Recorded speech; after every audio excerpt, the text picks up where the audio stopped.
नमस्कार. संघर्ष वृत्तवाहिनीमध्ये आपलं स्वागत. घेऊया ठाणे आणि आसपासच्या परिसरामधील घडणाऱ्या महत्त्वाच्या घडामोडींचा आढावा. 4 तारखेनंतर नरेंद्र मोदी हे देशाचे पंतप्रधान नसतील. आवाडची आज जशी तुम्ही ही खोटी नोटीस फाडली, उद्या आपण त्यांनाच फाडू, असा गणगणाट उद्धव ठाकरे यांनी ठाण्यात झालेल्या महाविकास आघाडीच्या जाहीर सभेमध्ये केला आहे. यावेळी व्यासपीठावरती संजय राऊत, सुप्रिया सुळे, मुझफ्फर हुसेन, जितेंद्र आव्हाड, राजन राजे इत्यादी अनेक नेते उपस्थित होते. मागील अनेक दिवस नरेंद्र मोदी राज्यात भाषण देत फिरत आहेत, मात्र ते गायीची भाषा बोलत आहेत ना की महागाईची. शरद पवार यांनी छोटे पक्ष काँग्रेसमध्ये विलीन होतील असं वक्तव्य केल्यावरती भाजपाने लगेचच सुरू केले.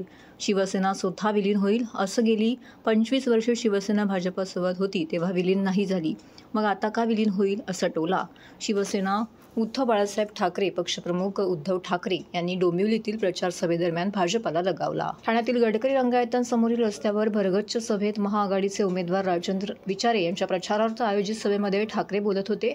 म्हणे, मला आदित्यला मुख्यमंत्री करायचे, पवार साहेबांना सुप्रियाला मुख्यमंत्री करायचे असल्याचा आरोप करून आमची घराणेशाही काढता.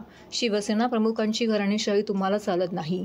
ज्या प्रमोद महाजन यांनी भाजपाची पाळंमुळं रोवली, त्यांची मुलगी पूनम महाजन हिचं तिकीट तुम्ही का कापले, कारण द्या, असा सवाल ठाकरेंनी केला.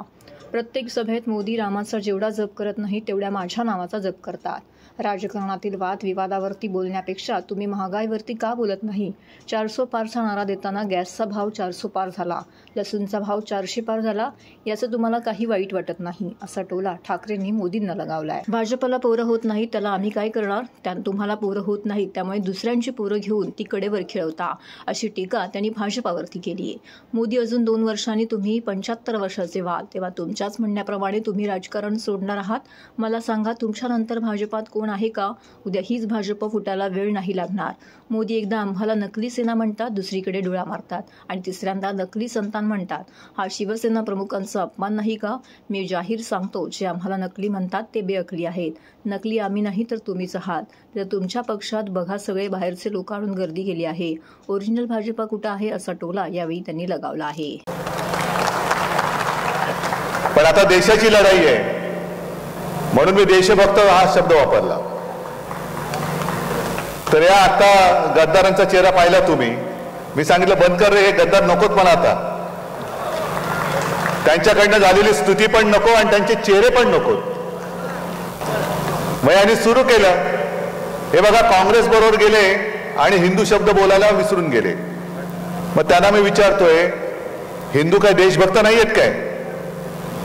आणि तुम्ही सुद्धा कोण आहात? तुम्ही नमो बघतात, तुम्ही थोडीच देश बघतात. हे सगळे जे आता फिरतायत सगळीकडे, हे तसं पाहिलं तर नमो रुग्ण आहेत, कारण यांना खरं काय ते दिसतच नाहीये. तुमच्या समोर आता प्रश्न आहे. आपल्याकडे येण्याच्या आधी मी डोंबिवलीमध्ये गेलो होतो. काय कोणास ठाऊक, 2 दिवसापूर्वी सभा होती, त्याही वेळेला वादळ झालं. मधले 2 दिवस चांगले गेले. आज डोंबिवलीत पोहोचलो, परत तिकडे तुफानी पाऊस, इकडे पण पाऊस झालाय.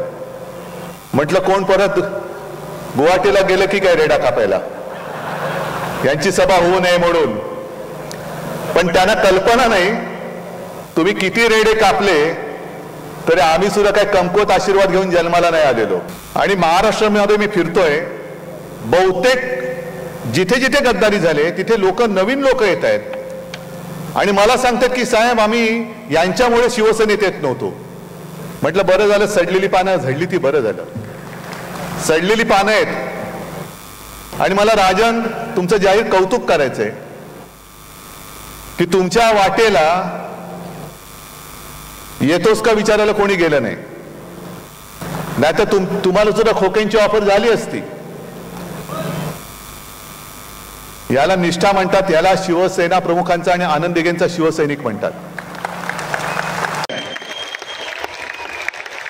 भारत माता म्हणजे आहे तरी काय, हे इकडे चित्र आहे, ते भारत मातेचं चित्र आहे. काय भारत माता फक्त चित्रामध्ये?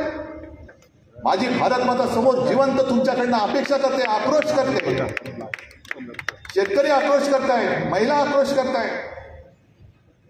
गुजरात जर का पाकिस्तानमध्ये नसेल तर काय मणिपूर पाकिस्तानमध्ये? मग तिथे ज्या काही महिलांच्या झेंडा काढल्या गेल्या ती भारत माता नाहीये. नुसतं आपलं काहीतरी राष्ट्रीयत्वाचं प्रेम आणायचं. अहो मोदीजी, तुमचे सगळे जण हे स्वातंत्र्य लढत होते कुठे? आणि भारत मातेचं प्रेम तुम्ही आम्हाला शिकवता. आम्ही जनतेमध्ये जेव्हा जातो, एक तर हे जेव्हा फिरतात संपूर्ण लवाजमा असतो यांच्याबरोबर. आपले शिवसेना प्रमुख जे बोलायचे की निवडणूक आल्यानंतर कोणी पंतप्रधान असता कामा त्यांनी राजीनामा दिला पाहिजे आणि देशात राष्ट्रपती राजवट लागली पाहिजे. कारण तुम्ही पंतप्रधान म्हणून खेळणार, तुम्ही देशाचे पंतप्रधान तुमच्या पक्षाचा प्रचार करणार. मग इकडे येऊन तुम्ही गद्दाराचा प्रचार करणार असाल तर माझ्या राजांचा प्रचार का नाही कराले? तुम्ही देशाच्या आत्ता गेल्या वेळेला राजांनी सुद्धा तुम्हाला पाठिंबा दिला होता. पण तुम्ही सगळा लवाजमा म्हणजे येथील विमानाने आले तर एअरफील्ड बंद, रस्त्याने जाणार तो रस्ता बंद. काल कल्याणमध्ये होते, कल्याणमध्ये आघोषित बंद. त्याच्याहून जास्त लज्जास्पद गोष्ट, काल मुंबईमध्ये त्यांचा जो रोड शो झाला, त्या रोड शो मध्ये त्याच्या 2 दिवस आधी ती जी दुर्घटना घडली होती, जे मोठं होर्डिंग पडलं होतं, त्याच्या खाली अजूनही माणसं अडकलेत असं म्हणतात. बचाव कार्य अजूनही सुरू आहे. त्याच भागामध्ये थोडेसे 2 गल्ल्या सोडून मोदीजी तुम्ही कसला तमाशा केला? कोणाला तुम्ही शो केला? कसला शो केला? तुमच्या अहंकाराचा शो केला. एवढी निर्दयता तुमच्यात आली कुठून? आणि त्याहीपेक्षा भयंकर आणखी अचानक मेट्रो बंद करून टाकल्या, अचानक तिथले रस्ते बंद करून टाकले. तिथल्या महिला सुद्धा अशा चिडल्या, त्या म्हणाल्या आम्ही काही झालं तरी यांना मत नाही देणार, आता अजिबात देणार नाही. अनेक महिला ज्या घरी निघाल्या त्या घरी त्यांची बाळं वाट बघत होती. ते म्हणाले आम्ही करू काय? आमचे सगळे जाण्याचे मार्गच बंद केले, ह्याला बघून आम्ही करू काय? टीव्हीवरती दिसतात ना, काय फरक काय पडतोय? टीव्हीवरती बघितले काय आणि समोर बघितले काय, फरक काय पडतोय? सर्व नागरिकांना आवाहन करण्यात येत आहे की सध्या डासांमार्फत पसरणाऱ्या डेंग्यू या आजाराचा प्रसार रोखण्यासाठी प्रत्येकाने पुढील प्रमाणे कार्यवाही करावी. डेंग्यू आजार एडिस इजिप्ती हा डास चावल्याने होतो. या डासांची पैदास साचलेल्या किंवा साचवलेल्या स्वच्छ पाण्यामध्ये होते. 8 दिवसांपेक्षा जास्त दिवस पाणी उघडे व साचून राहिल्यास त्यात डास अंडी घालतात. अंड्यांच्या अळ्या तयार होऊन पुढे डास तयार होतात. यासाठी आपल्या घरातील पाणीसाठे, उदाहरणार्थ बॅरल्स, पिंपे, टाक्या, हौद, रांजणे इत्यादी दर आठवड्याला रिकामे करून घासून पुसून कोरडे करून पुन्हा भरावे. 1 दिवस कोरडा दिवस म्हणून पाळावा. पाणी साठ्यांना घट्ट झाकणे बसवावीत किंवा जुनी साडी, चादर, धोतर यांनी बांधून झाकून ठेवावीत, म्हणजे डास त्यात जाऊन अंडी घालणार नाहीत. घराच्या गच्चीवर, आजूबाजूला, अंगणात कोठेही पाणी साचू देऊ नये. भंगार सामान उघड्यावर टाकू नये, उदाहरणार्थ टायर्स, प्लास्टिक सामान, कुंड्या, टाकाऊ वस्तू इत्यादी. अशा सामानात पावसाचे पाणी साठून त्यात डेंग्यूच्या डासांची पैदास होते. घरातील कूलर्स, फ्रीजच्या पाठीमागील ट्रे हे देखील वेळोवेळी कोरडे करावेत.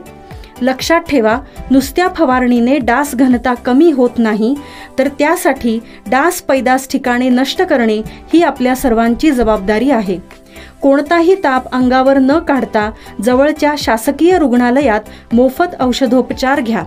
अशा प्रकारे नागरिकांनी सहकार्य केल्यास डेंग्यूचा प्रसार रोखणे सहज शक्य आहे.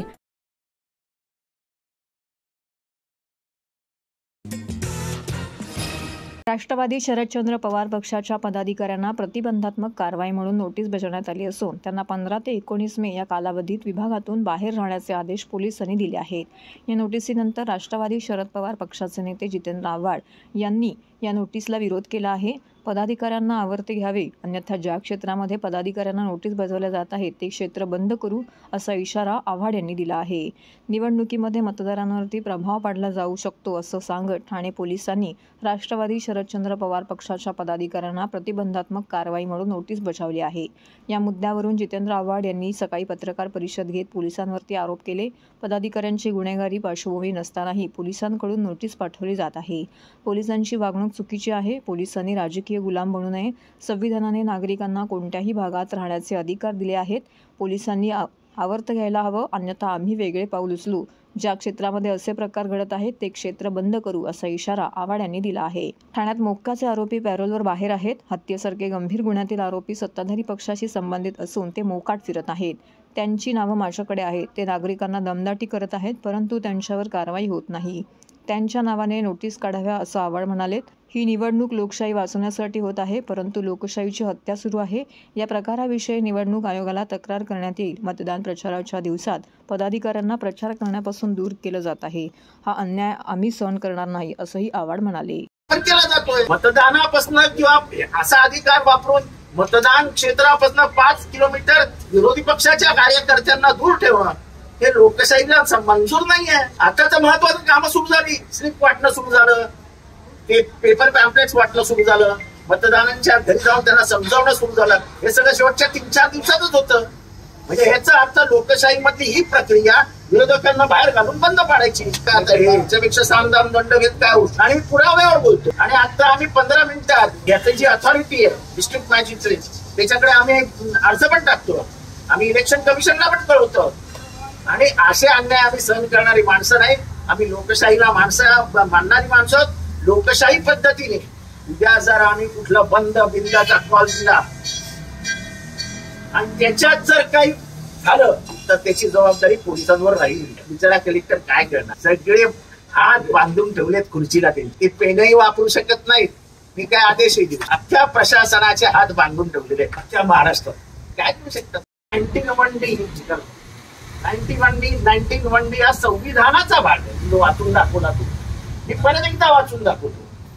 Freedom of to move freely article 19(1)(d ensures the right to move freely throughout the territory of India. Citizens have the liberty to move within the country, reside in any part of India and settle in any place of their choice. त्यांच्या इच्छेप्रमाणे कुठेही राहू शकतात असं संविधान सांगत असताना तुम्ही सांगता तुम्ही राहायचं नाही. ही काँग्रेसची दडपशाही आहे. TJSB सौर शक्ती कर्ज गो ग्रीन, करा वीज बिलावर बचत. आकर्षक व्याजदर, 84 महिने परतफेड कालावधी, 80% लोन, व्यावसायिक आणि उद्योजकांकरता सुद्धा. अधिक माहितीसाठी तुमच्या जवळच्या शाखेला भेट द्या किंवा संपर्क साधा. 1800-223-466 आणि 1800-266-3466.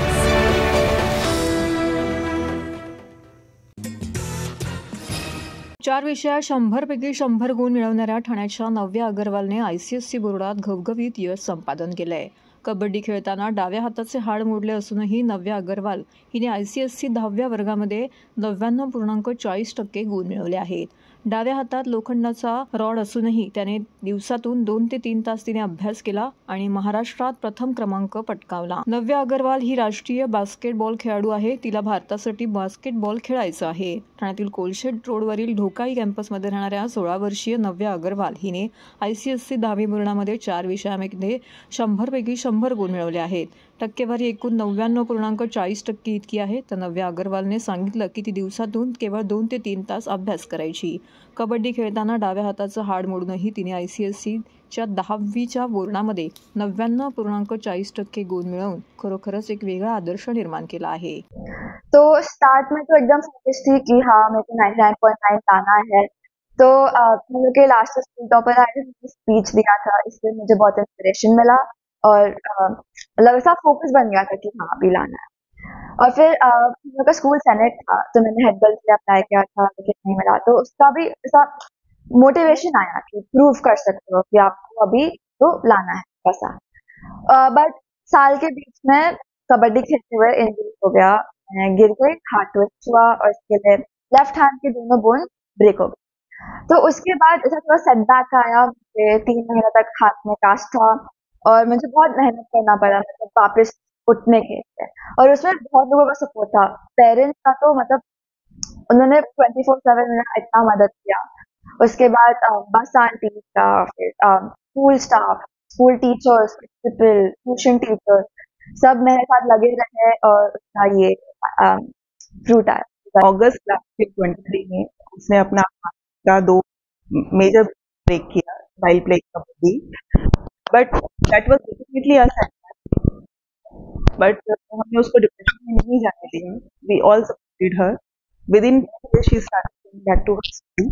और जैसे जैसे मतलब एक एक जैसे स्लोली स्टेप बाय स्टेप वापस लाइफ में हम लोग लेकर आए.